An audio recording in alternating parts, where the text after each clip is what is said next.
Assalamualaikum warahmatullahi wabarakatuh. Perkenalkan, kami di sini akan mempresentasikan sebuah berita mengenai perlindungan konsumen, yaitu tentang bisnis online. Di sini pasti semua sudah tahu apa itu pengertian online shop. Online shop merupakan suatu tindakan menjual atau membeli produk dan layanan melalui internet.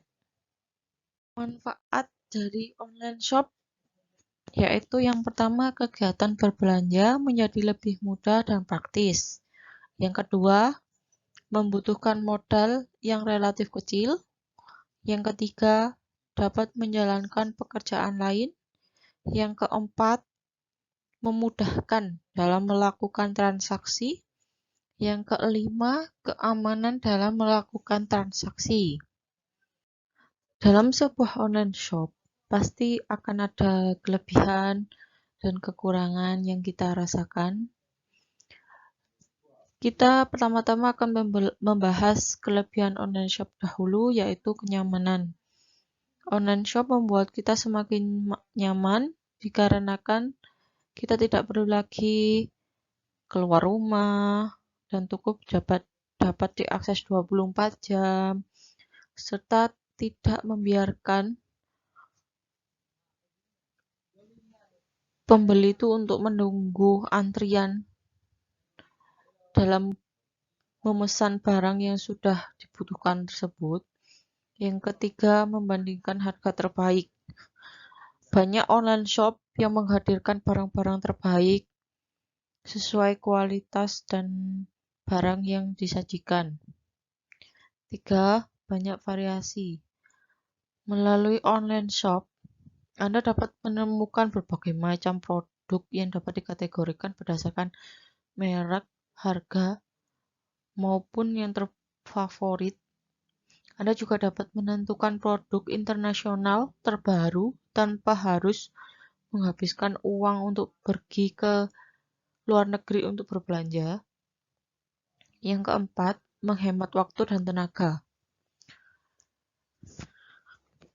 Anda tidak perlu mengelilingi setiap toko untuk menemukan barang yang dibutuhkan, sebab pada online shop sudah tersedia berbagai macam produk yang dapat dibeli dalam satu waktu.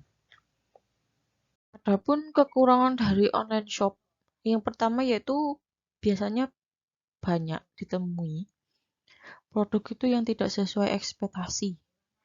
Biasanya foto itu kan yang ditampilkan tuh begitu sangat bagus, sebab pengambilan gambarnya itu memperhatikan sudut dan pencahayaan yang bagus. Tidak barang tuh banyak konsumen yang komplain akibat barang yang sudah diterima itu tidak sesuai dengan deskripsi produk yang ditampilkan di halaman online shopnya tersebut. Yang kedua, keterbatasan dalam pengiriman. Masalah waktu seringkali menjadi kekurangan dalam aktivitas online shop ini. Konsumen yang sudah menyelesaikan proses transaksi banyak yang mengeluh akibat lamanya barang sampai di alamat tujuan. Mungkin bisa terjadi karena jarak yang jauh dan jasa ekspedisinya membutuhkan waktu beberapa hari untuk mengirimkan barang tersebut. Yang ketiga, resiko penipuan. Dengan maraknya bisnis online shop, resiko penipuan juga semakin besar. Hal itu disebabkan adanya beberapa pihak yang memanfaatkan kejadian tersebut untuk menipu pengguna, seperti penipuan kartu kredit, pencurian identitas, atau bisa disebut phishing atau situs web yang palsu. Oleh karena itu, Anda perlu menyelidiki toko-toko online shop sebelum melakukan pembelian barang. Yang keempat, pelayanan pelanggan. Kebanyakan platform memanfaatkan fitur chat kepada semua pelanggan. Keluhan yang diberikan online konsumen memang tidak ada yang salah dengan pelayanan tersebut. Namun, interaksi antara penjual dan pembeli semakin berkurang dan sulit memberikan pengalaman positif terhadap konsumen. Banyak sekali keluhan masalah yang sering terjadi dengan berbelanja online shop. Masyarakat sering mengeluh tentang adanya online shop yang tidak sesuai ekspektasi, warnanya tidak sesuai, pengiriman lama, paket hilang, merasa dirugikan, dan banyak lagi.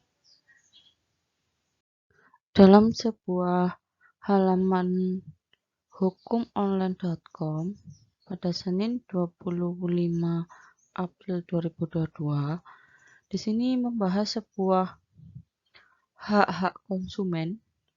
Pada dasarnya, dalam pasal 4 Undang-Undang Perlindungan Konsumen, ada beberapa hak konsumen, antara lain, yang pertama, hak atas kenyamanan, hak untuk memilih barang, hak atas informasi yang benar, hak untuk didengar pendapat dan keluhan, hak untuk mendapatkan advokasi perlindungan, hak untuk mendapatkan pembinaan, hak untuk diperlakukan atau dilayani secara benar, hak untuk kompensasi, ganti rugi atau penggantian, hak-hak yang diatur dalam penentuan peraturan perundang-undangan lainnya.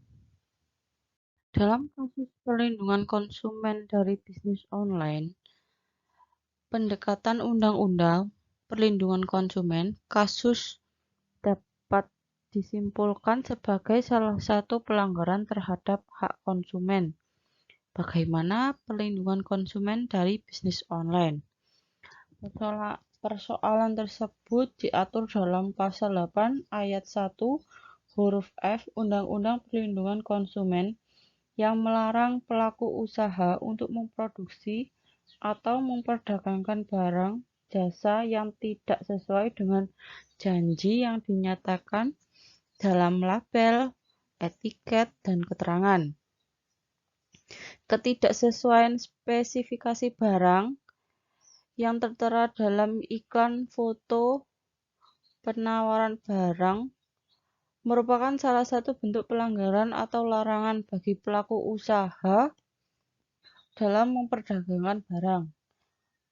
Bagaimanapun, perlindungan hukum terhadap konsumen dalam Pasal 4 huruf H Undang-Undang Perlindungan Konsumen berhak mendapatkan kompensasi atau ganti rugi apabila barang atau jasa yang diterima tidak sesuai dengan perjanjian atau tidak sebagaimana mestinya. Di sisi lain, pelaku usaha wajib memberikan kompensasi ganti rugi atau penggantian apabila barang atau jasa yang diterima dimanfaatkan tidak sesuai dengan perjanjian. Pelaku usaha yang melanggar larangan memperdagangkan barang atau jasa yang tidak sesuai janji dalam label, etiket, keterangan iklan, atau promosi dapat dipidanakan berdasarkan Pasal 62 Ayat 1 Undang-Undang Perlindungan Konsumen dengan pidana penjara paling lama 5 tahun atau pidana denda paling banyak 2 miliar. Selanjutnya, ada rekan saya yang akan mempresentasikan selanjutnya. Terima kasih.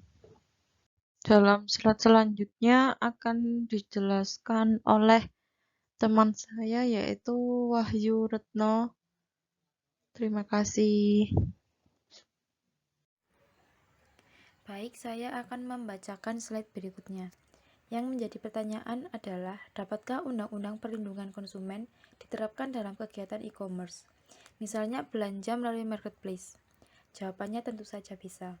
Undang-Undang Perlindungan Konsumen mencakup pula transaksi jual beli online.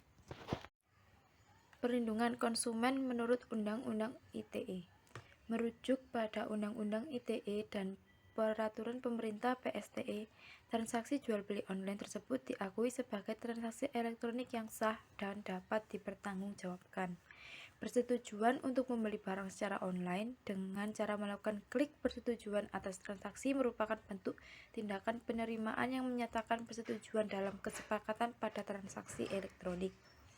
Kontrak elektronik dianggap sah apabila yang pertama, terdapat kesepakatan para pihak.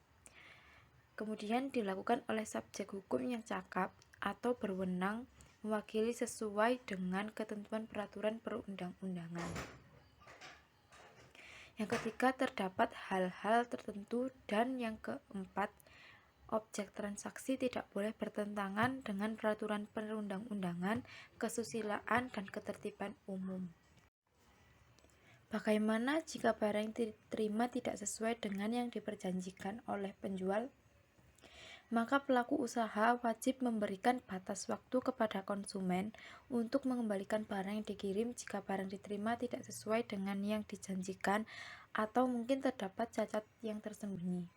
Selain itu, jika barang yang diterima tidak sesuai dengan foto yang tertera, dapat juga digugat secara perdata dengan dalih terjadinya wan prestasi atas transaksi jual beli yang dilakukan. Pidana penipuan dalam transaksi jual beli online. Apabila dalam hal pelaku usaha atau penjual ternyata melakukan penipuan, misalnya menggunakan identitas palsu atau melakukan tipu muslihat dalam jual beli online, maka ia dapat juga dipidana berdasarkan pasal 378 KUHP dan juga pasal 28 ayat 1 Undang-Undang ITE. Berdasarkan pengamatan dan pengalaman, prinsip utama transaksi secara online di Indonesia masih lebih mengedepankan aspek kepercayaan atau trust terhadap penjual maupun pembeli. Prinsip keamanan infrastruktur transaksi secara online seperti jaminan atas kebenaran identitas penjual atau pembeli, jaminan keamanan jalur pembayaran, payment gateway, jaminan keamanan dan keandalan website elektronik e-commerce belum menjadi perhatian utama, terlebih pada transaksi berskala kecil sampai medium dengan nominal transaksi yang tidak terlalu besar. Misalnya, transaksi jual beli melalui jejaring sosial, komunitas online, toko online, maupun blog. Salah satu indikasinya adalah banyaknya laporan pengaduan tentang penipuan melalui internet maupun media telekomunikasi lainnya yang diterima oleh kepolisian maupun penyidik Kementerian Komunikasi dan Informatika. Jadi, ada baiknya kita lebih selektif lagi dalam melakukan transaksi secara online dan mengedepankan perlindungan hukum terhadap konsumen, aspek keamanan transaksi, dan kehati-hatian sebagai pertimbangan utama dan melakukan transaksi jual beli secara online.